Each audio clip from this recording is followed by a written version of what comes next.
The Galactic Federation scout ship, Vanguard 3*, drifted towards Xylos-7, an unclassified colony world. Long-range scans pulsed, revealing no trace of advanced technology, no electronic chatter, just a profound, unsettling silence. Closer passes only deepened the enigma. The Vanguard 3*'s sophisticated sensors confirmed the initial assessment. No orbital platforms, no artificial electromagnetic signals, no energy signatures beyond the planet's natural geothermic hum. Atmospheric readings indicated a pristine world, rich with life, yet devoid of the industrial footprint expected from any established colony. First contact protocols were initiated with a practiced, almost routine efficiency. A small Federation shuttle prepared for descent, its landing party equipped with non-lethal observation tools and universal translators. The mission, a benevolent uplift, guiding this seemingly primitive society towards galactic integration. There was a quiet confidence in the Federation's approach, a sense of duty to bring the light of progress to an isolated, undeveloped people. The shuttle settled softly into a verdant valley, stirring only a whisper of dust. Below, the colony unfolded, structures woven from local organic materials, seamlessly integrated with the lush landscape. Inhabitants moved with an unnerving, synchronized grace, performing complex agricultural tasks in complete silence. No tools were visible, no verbal commands issued, no gestures exchanged. They were a living tapestry of quiet efficiency, their every movement a part of a larger, unspoken design. The scout approached, a colonist, universal translator active, broadcasting standard Federation greetings. No response. The colonist simply paused their rhythmic task, turning a calm, unblinking gaze towards the visitor. There was no fear, no curiosity, no discernible emotion, just an acknowledgement of presence. The translator remained silent, displaying only no discernible language. It was as if their very essence bypassed the need for conventional communication, leaving the scout with a profound, unsettling sense of being unheard. From a hidden observation post overlooking Xylos-7's verdant expanse, the Federation scout watched. The colony below, seemingly so tranquil, now presented an unnerving spectacle. Large groups of inhabitants moved with a precision that defied logic. They performed complex agricultural tasks, tilling fields and harvesting bioluminescent crops, yet there were no shouts, no gestures, no visible leaders directing their efforts. Their movements were perfectly synchronized, each individual a component in a vast, silent mechanism, shifting and flowing like parts of a single, colossal organism. The sheer coordination, achieved without any discernible communication, presented a profound logistical paradox, challenging every known principle of organized labor and social structure. Back within the sterile confines of the Scout's shuttle, collected data began to reveal a more concrete anomaly. Bioscanners, usually reserved for ecological surveys, picked up a faint, consistent energy signature emanating from the entire colony. It was undeniably organic in origin, far too uniform and pervasive to be a natural biological byproduct. Crucially, it lacked any hallmarks of technological emission. The signature pulsed subtly, its fluctuations correlating with the colonists' activities, suggesting a biological or, more unsettlingly, a mental source. The scouts stared at the holographic displays, a growing unease coiling in their gut. This was not the simple, primitive world they had anticipated. Driven by scientific curiosity and a gnawing sense of unease, the scout ventured closer to a group of colonists. As they approached, a sudden, fleeting pressure manifested in their mind. It was not a sound, nor a direct thought, but an undeniable mental presence akin to a silent touch, cold and probing. The colonists, previously engaged in their synchronized labor, paused. Slowly, with unnerving unity, they turned their heads towards the scout, their eyes, previously calm, now fixed with a collective, unblinking gaze. There was no hostility, no curiosity, only an unsettling, silent acknowledgement. Then, as abruptly as they had paused, they resumed their work, leaving the scout shaken and profoundly unnerved by the unspoken internal contact. A report was dispatched to Federation High Command. detailing the inexplicable energy signatures and the unsettling mental phenomena. The scout recounted the synchronized movements, the lack of communication, and the strange mental contact. The response was immediate and dismissive. High Command, nestled in their distant, technologically advanced sectors, categorized the findings as, quote, cultural projection or sensor anomalies. They argued that the scouts' prolonged isolation might be causing psychological strain, reinforcing the initial assessment of Xylos-7 as a primitive, if quirky, world. Routine observation was ordered, but no further investigation. The scout was left frustrated, disbelieved, and profoundly isolated in their growing conviction. In the quiet solitude of their private quarters, late into the cycle, the scout meticulously reviewed all collected data. The synchronized movements, the non-technological energy signatures, the undeniable mental pressure, disparate pieces that now began to interlock. A chilling realization formed, cold and clear. This world was not merely primitive, nor was it simply alien in its customs. It was something entirely new, profoundly different in its fundamental organization. The lack of conventional technology, the eerie coordination, the silent touch, all pointed to a deeper, hidden truth. A seed of doubt had blossomed into a firm conviction. Something profound and potentially terrifying was concealed beneath Xylos-7's serene surface, demanding further, independent investigation. Aboard the Vanguard 3, the Scout's personal lab glowed with a focused intensity. Ignoring standard protocols and the distant, dismissive hum of Federation High Command, the Scout meticulously modified a sensitive bioscanner. Wires snaked across the console, connecting experimental psionic amplifiers to the ship's primary sensor array. The goal was audacious: to attempt a low-level, non-invasive ping towards the colony's faint energy field, to touch the mental pressure felt days before. Initial attempts yielded only static, a frustrating cacophony of background radiation. Yet, the Scout persisted. A focused, almost desperate concentration etched onto their features. Eyes narrowed, hands moving with practiced precision, seeking the elusive signal that defied conventional science. The air crackled with rising anticipation, a prelude to an unknown contact. Then, without warning, the lab was consumed. Not by sound, but by a sudden, violent mental feedback loop that engulfed the Scout's consciousness. It was a torrent, a relentless flood of images, emotions, and raw, unfiltered concepts, not words, but the very essence of thought, crashing through the Scout's mind. Rapid-fire montage, abstract images flashed. The warmth of sunlight, the chill of rain, the taste of earth, the shared contentment of a harvest, the collective grief of loss. Colors exploded. Sounds resonated without auditory input. A symphony of alien experience. The Scout gasped, clutching their head. A primal scream caught in their throat, struggling to distinguish self from other, individual identity dissolving in the overwhelming tide.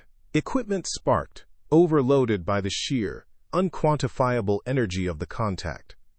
It was disorienting, terrifying, a psychological maelstrom that threatened to tear sanity asunder. Slowly, agonizingly, the mental noise subsided, receding like a spent wave.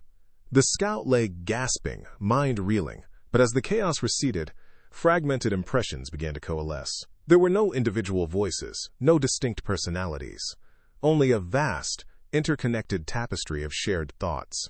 Collective purpose resonated, a profound, selfless unity where the concept of individual ego seemed absent. It was a realization that struck with the force of a physical blow. The entire colony population did not merely live together, they were together, forming a single, vast, interconnected mind. Every colonist was a node, constantly exchanging information, perception, and emotion. The Scout's eyes, wide and disbelieving, now saw Xylos-7 not as a world of individuals, but as a living, glowing, interconnected web of consciousness. From the observation deck, Xylos-7 appeared unchanged, yet everything was now different. The Scout understood the synchronized movements that had once baffled them. The colonists were not directed by leaders or signals. Their actions were intuitively performed, a seamless ballet orchestrated by the collective mind. Their silence was not a lack of communication, but a form too subtle, too rapid, too pervasive for conventional senses to ever detect. It was a language of pure thought, instantaneous and absolute, achieving a level of coordination and efficiency that no verbal or electronic system could ever hope to match. The invisible flow of thoughts between them was now palpable, a constant, silent dialogue maintaining their intricate organic society. The scout, making frantic notes, felt a profound sense of enlightened wonder. Back in the lab, further analysis only deepened the mystery. Federation technology, designed to measure and categorize, could detect the raw energy of the psionic field, but it utterly failed to interpret or replicate the complex communication within. The scout grappled with complex scientific diagrams that refused to map the alien energy, revealing only incomprehensible fluctuations. It became starkly clear. The colony operated on principles fundamentally different from any known galactic civilization. Their minds were their technology, their collective will, their infrastructure. The scout, contemplative and overwhelmed, realized that this was not merely an advanced species, but a wholly other form of sentient organization, a profound otherness that humbled Federation science and underscored its limitations. The subsequent report to Federation High Command was met with predictable skepticism. From the Vanguard 3 bridge, the scout attempted to convey the overwhelming reality of the psionic link, the vast interconnected mind of Xylos-7. But High Command, distant and entrenched in conventional thought, remained unyielding. They demanded empirical proof, tangible evidence of technology, of discernible language, which simply could not be provided. The scout's harrowing mental experience was dismissed as cultural projection or psychological strain. The report filed under unsubstantiated claims. The holographic call ended with stern, dismissive Federation officials, leaving the scout isolated, frustrated, yet resolute. Their determination hardened, understanding that the galaxy, in its arrogance, preferred ignorance to the incomprehensible truth. Later, in the quiet solitude of their quarters, the scouts stared out at Xylos-7, a verdant jewel shimmering under distant stars. The question of how the colony communicated had been answered, but now a more chilling query emerged. Why? Why had this extreme psionic link evolved? It was too powerful, too all-encompassing for mere communal coordination. Such unity was an evolutionary anomaly, an adaptive leap that suggested a profound external pressure. A chilling thought formed, a premonition that settled deep in the scout's mind. This profound unity, this silent collective consciousness, was not merely a way of life. It was a defense, a shield, built against something. The scout resolved to observe the psionic field not just for its presence, but for anomalies, for the unseen threat that must have forged such an extraordinary connection. Within the sterile confines of the scout's lab, the modified bioscanners hummed, meticulously mapping the intricate psionic field of Xylos-7. For days, the field had presented a picture of profound, if alien, stability. But now, subtle anomalies began to ripple across the displays. Erratic fluctuations, faint as whispers on a gale, pulsed within the otherwise uniform energy signature. These were not internal harmonics of the collective mind, but distinct external intrusions, hints of noise, pockets of corruption that flickered into existence before being absorbed. A scientific mystery was slowly turning ominous.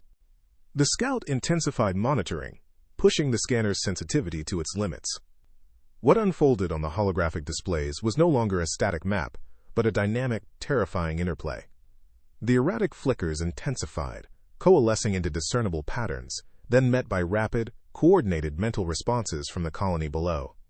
Surges of collective thought, precise and overwhelming, crashed against the intrusions. It became chillingly clear. The colony was not merely experiencing interference, it was actively counteracting, defending itself against an attack on a profoundly cognitive level. A silent, invisible battle raged across the planetary consciousness. Through careful, agonizing analysis, the nature of these intrusions began to clarify. They were not conventional energy blasts or physical projectiles. Instead, the scout discerned complex, self-replicating thought forms, insidious constructs designed to corrupt, dismantle, or overwrite the minds they infected. These were memetic viruses, pure information weaponized, spreading like wildfire through the very psionic link that defined the colony. The horror was intellectual, a concept so alien and terrifying it defied all known military paradigms. This was not a war of matter, but of mind, where thoughts themselves were the battlefield. The revelation recontextualized everything. The colony's perfect, almost unnerving unity was not merely a lifestyle. It was a strategic necessity, a massive, unbreachable mental fortress. Individual minds, isolated, would be instantly overwhelmed, their thoughts corrupted and erased within moments. But the collective mind, a vast network of processing power and shared consciousness, possessed the capacity to detect, quarantine, and eradicate these memetic viruses before they could take root. This primitive colony was, in fact, an ingeniously evolved defensive stronghold, a living shield against an incomprehensible threat. Attempts to trace the origin of these memetic viruses proved futile. They yielded no specific source, no discernible point of emanation within the star system. Instead, the signals appeared to simply exist, radiating from the void itself, a pervasive, insidious force that constantly probed for weaknesses in the colony's defenses. This enemy was not localized. It had no discernible fleet, no command structure, no physical presence that Federation sensors could detect. It was an amorphous, cosmic threat, an omnipresent pressure that expanded the terror to a truly galactic scale. From orbit, the colony's psionic field now appeared as a flickering, strained light. It pulsed, ebbed, and flowed with relentless intensity, a testament to an eternal, exhausting struggle. This was no fleeting skirmish or temporary engagement. The scout realized this was a continuous, silent war for mental survival, fought every second of every day. The sheer scale of the cognitive conflict was terrifying, a ceaseless battle against an invisible, relentless enemy. The colony was a bulwark of thought, holding the line in a war without end, a profound, isolated burden. A chilling realization settled upon the scout. Federation ships, their formidable weapons, their advanced defenses, all were utterly useless against a memetic enemy. Conventional energy shields could not block a corrupted thought. Kinetic barriers offered no protection against a virus of the mind. Their entire technological paradigm was a blind spot, leaving them completely vulnerable to this unseen, insidious threat. The Federation, with all its might, would be helpless, its vast infrastructure and advanced AI turning into vectors for its own destruction. Dread, cold, and sharp began to truly set in. The scout knew the truth lay deeper. The memetic viruses were merely the symptoms. A more profound, more horrifying entity lay at their source. Against better judgment, against every Federation protocol, the scout made a desperate, perilous decision. The modified bioscanner was recalibrated for a deeper, more invasive mental probe into the colony's psionic field. The goal was terrifyingly clear: to trace the memetic viruses back to their ultimate origin, despite the inherent danger of mental corruption, to uncover the true face of the unseen foe. The clock was ticking, and the galaxy remained oblivious. The scout initiated the deep probe, the modified bioscanner pulsing with dangerous energy. A moment of piercing stillness, then consciousness plunged. It was not a visual descent, but a total immersion, a violent feedback loop that tore at the edges of identity. The collective will of the colony, a vast, silent current, pulled the scout deeper into the intricate web of Xylos-7's shared mind. Shared memories, fragmented and alien, flashed like bioluminescent plankton in an abyssal ocean. Mental defenses, layered and ancient, formed a living labyrinth of thought, a path through a consciousness so vast it defied individual comprehension. The scout's own mind felt like a struggling, flickering light, lost in a sea of overwhelming interconnected awareness, vulnerable yet awestruck by the sheer scale of it all. The journey ended not with a gentle arrival, but a jarring collision with a zone of pure, unadulterated mental corruption. It was a wound in reality itself, a tear in the fabric of coherent thought. Here, at the farthest edge of the collective mind, the scout encountered the source. It was an entity so utterly alien, so vast in its grotesque manifestation, that the mind struggled to process it. A colossal, shifting fungal growth, pulsating with an unseen, malevolent energy. spanning light years in the mental landscape. Its tendrils reached into the void, and from its surface, spores, the memetic viruses, drifted, insidious and countless. Absolute horror gripped the scout, a primal revulsion at this cosmic horror, the true enemy of the silent world. Back in the lab, recovering from the probe, the scout processed the horrifying truth. The fungal entity was not merely a source of infection, it was a reality eater. Its method of spreading went beyond mere mental corruption. It consumed thoughts, devoured memories, systematically erasing concepts from existence. This wasn't just a threat to life, but to the very fabric of being. Civilizations weren't simply destroyed. Their histories, their knowledge, their very idea of existing vanished. Logical frameworks crumbled. Fundamental truths dissolved into incomprehensible paradoxes. The fungus didn't kill. It unmade. It didn't conquer. It erased. This was an existential horror that threatened to unravel the universe, one thought, one memory, one concept at a time. From the observation deck, Xylos-7 no longer appeared primitive, but as a desperate, living shield. The scout now understood. The colony's psionic unity was not merely a form of communication, but a highly evolved biological defense system. Against an enemy that devoured thought, the only counter was absolute, reinforced knowledge.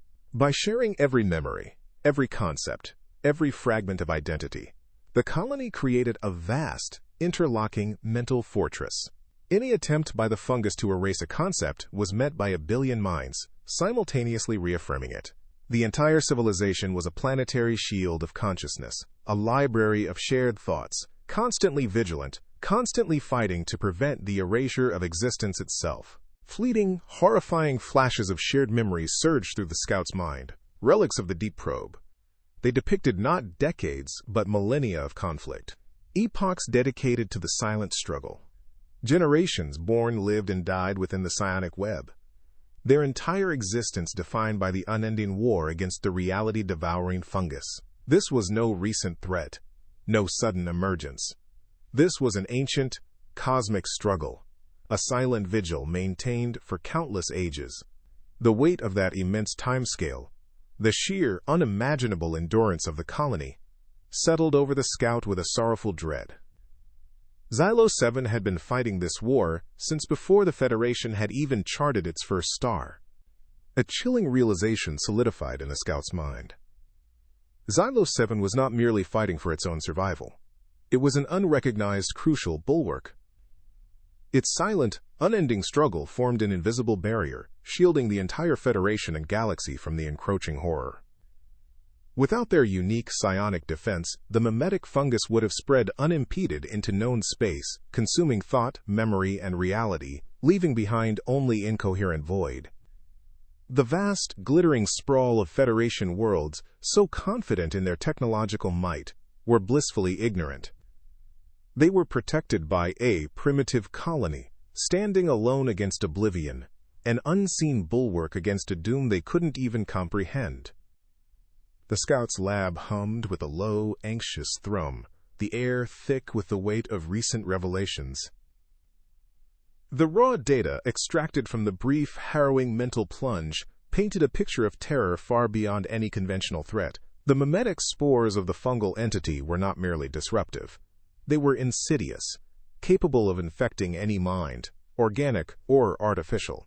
Federation comms, the vast, interconnected databases that underpin their civilization, even the advanced, self-aware AIs that manage their infrastructure, all could become vectors. The very tools of galactic progress, designed for connection and information, would be turned inward, twisting into instruments of their own demise. The enemy was not merely external, it was internal, capable of corrupting the very logic that defined their existence. Recalling the fragmented impressions from the colony's shared memory, the scout felt a renewed wave of existential horror. There were glimpses of worlds where fundamental concepts had been consumed by the fungus. Entire civilizations had watched as the very idea of logic withered or the coherence of time dissolved, leading to a collapse not just of society, but of objective reality itself. This entity didn't merely destroy life, it erased the framework of coherent thought, the shared understanding that made existence possible. It was a pathogen of perception, a cancer on causality, capable of rendering a universe meaningless. The scout's mind struggled, almost breaking under the strain of comprehending such an abstract, all-consuming void. From the Vanguard 3 *S observation deck, Xylos-7 glowed, its psionic shield a testament to enduring will. Yet new sensor data confirmed a grim truth. The shield was under increasing strain. Flickers, once subtle and infrequent, now pulsed with alarming regularity, growing more intense with each passing cycle. The colony, a collective mind of ancient resilience, was slowly being pushed back. The unseen frontier of the cognitive war was shifting, ground lost in the eternal struggle.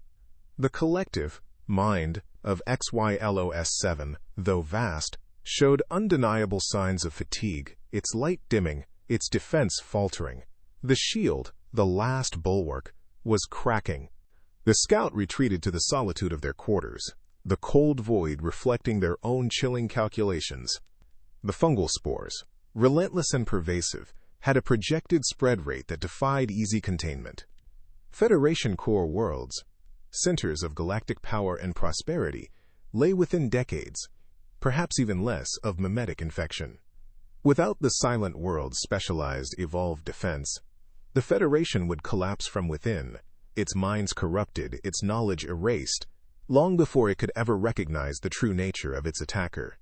The Grand Armada, the advanced technology, the very fabric of their society, all useless against an enemy that consumed thought itself. The countdown had begun, and the Federation remained blissfully ignorant. In the lab, the scout began to compile a new report, an urgent classified plea to High Command. Every data point, every harrowing mental experience, every chilling calculation was meticulously included. The task was monumental, infused with a desperate personal urgency. The scout knew the likely skepticism, the bureaucratic dismissal, but this was the galaxy's only chance. This report, however unbelievable, was a desperate plea for recognition and aid, a single, fragile voice against an encroaching oblivion. With a deep, shuddering breath, the scout's hand hovered over the send button, the fate of countless species hanging in the balance. The scout stood by the viewport, staring out at the distant, sparkling Federation worlds. Billions of lives, countless species, all blissfully ignorant of the coming doom, of the silent war being waged on the periphery of their awareness. A profound sense of isolation and urgency settled, heavy as a dying star. The shield of Xylos-7 was failing, the fungus was advancing, and the fate of everything rested on a single impossible report. The time for action was now, or never. The galaxy was on the brink, and only one scout knew the truth. Far from the silent vigil of Xylos-7, within the austere, gleaming expanse of the Federation High Command Council chambers, the scout's urgent report arrived. It was received with a mixture of disbelief and intellectual dismissal, its contents deemed too outlandish, too contrary to established galactic understanding. Grand warlords, their faces etched with centuries of conventional warfare and strategic doctrine, scrolled through the data with incredulous looks. Scientists, architects of the Federation's technological supremacy, scoffed at the concepts of memetic viruses and reality-devouring fungus. Such notions were dismissed as fantastical nonsense, the product of sensor anomalies, or worse, the psychological strain of prolonged deep space isolation. The idea that a seemingly primitive colony held the key to an existential threat, one that defied kinetic or energy solutions, was an affront to their meticulously constructed paradigm of galactic security. They saw not a warning, but a delusion, a misinterpretation of a primitive world's strange customs. Summoned for a direct debriefing, the scouts stood before a panel of skeptics, a solitary figure against an empire's ingrained arrogance. Though haggard from the profound mental ordeal, the scout's conviction remained unwavering. With a voice strained but resolute, the scout detailed the overwhelming mental experiences, the chilling unity of the colony's shared mind, and the insidious horrors of the reality-devouring fungus. The testimony was not merely a recitation of data. It was a relived terror, infused with the physiological stress markers of a mind pushed to its limits.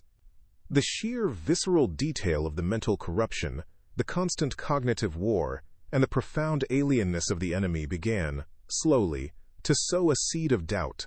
A few council members, hardened by countless conflicts, found themselves unnerved, their skeptical expressions shifting to unease as the scouts' eyes, reflecting unseen horrors, met theirs. It was in that tense silence, as the scout recounted the mind-bending nature of the memetic threat, that the impossible occurred. A residual psionic echo, a faint but potent resonance from the scout's prolonged immersion in Xylos-7's collective consciousness, briefly touched a handful of the council members. It was not a deliberate act, but an accidental bleed-through of raw, unfiltered thought. For a fleeting, disorienting moment, they experienced a fragment of the memetic war, a sudden, violent surge of corrupted thought, a taste of the fungus's insidious influence, attempting to unravel their very concepts of self and reality. Minds accustomed to cold logic were assaulted by pure, alien dread. Several clutched their heads, gasping, their faces contorted in expressions of profound horror. The abstract threat had become viscerally real, an undeniable, horrifying proof of an enemy beyond their comprehension.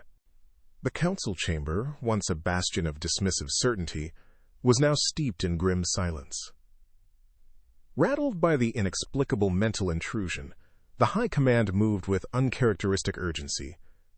Skepticism gave way to a terrifying, grudging acceptance. Orders were issued for immediate top-secret reconnaissance of Xylos-7, utilizing specialized psionic dampening gear and mind-shielded operatives. The implications of a reality-devouring fungus, an enemy that attacked thought itself, began to sink in with chilling clarity. The Federation, with all its fleets and fortresses, was utterly unprepared for a war of this nature. A heavy collective dread settled upon the leadership. The galaxy, unknowingly, stood on the precipice, and the time for conventional warfare had passed. A new, terrifying reality had dawned, demanding a complete reevaluation of every defense and every foe. Across the sprawling Federation, resources once earmarked for grand expansion and internal security were now secretly diverted. Not to build bigger warships or more potent energy weapons, but to confront an enemy that defied every known principle of warfare. In hushed high-security facilities buried deep within asteroid fields, scientists grappled with the impossible.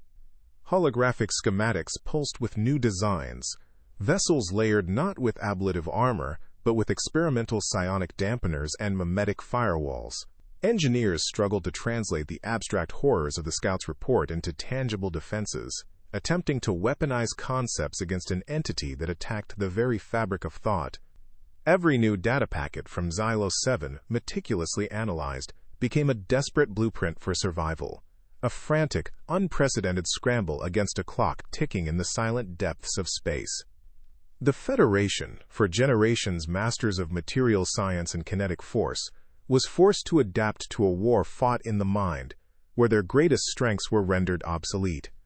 The Scout, once a minor cog in the vast Federation bureaucracy, now held a position of singular grim importance. The Vanguard 3 *, once a standard reconnaissance vessel, returned to Xylos-7, but profoundly altered. Its sensor suites were augmented with psionic resonance scanners, its communication arrays configured for the most delicate, non-invasive data relay. The Scout's new mission was a lonely vigil, a continuous, silent observation of the colony, a conduit for the ceaseless flow of information from the front lines of an unseen war. There was no fanfare, no commendations, only a quiet, almost reverent understanding from the few who knew the truth. A profound, unspoken bond now existed between the lone Federation vessel and the silent, struggling world below, a mutual acknowledgement of a shared burden, an ironic alliance forged in the face of an unimaginable horror. The primitive world, once dismissed, had become the galaxy's most vital and most tragic ally. Far beyond the protective flickering shield of Xylos-7, in the vast, unmapped dark between galaxies, the true scale of the threat was slowly being unveiled. Deep space probes, now equipped with the specialized psionic sensors developed from the colony's data, detected faint but unmistakable memetic signatures. They were not localized. They pulsed from an incomprehensible distance, an omnipresent static in the cosmic background. The fungal entity was vast, ancient beyond reckoning, an expanding shadow that consumed light and thought alike. Its slow, silent expansion continued, an inexorable tide across the void. Tendrils of corrupted thought, like invisible roots, crept closer to Federation core worlds, probing, testing, seeking a breach in the unsuspecting galaxy's collective mind. The glittering nebulae, the distant, vibrant star systems of the Federation, remained blissfully unaware, bathed in the growing, cold light of an encroaching oblivion. In the high orbit of Xylos-7, the Vanguard 3 * maintained its silent watch. Below, the psionic shield of the colony flickered, a testament to an enduring, defiant will. It was under strain, its luminosity occasionally dimming, but it held. The galaxy, now secretly preparing for a war it barely comprehended, relied entirely on this silent, primitive world. Its inhabitants, once dismissed as an evolutionary oddity, were the unseen bulwark against an existential horror.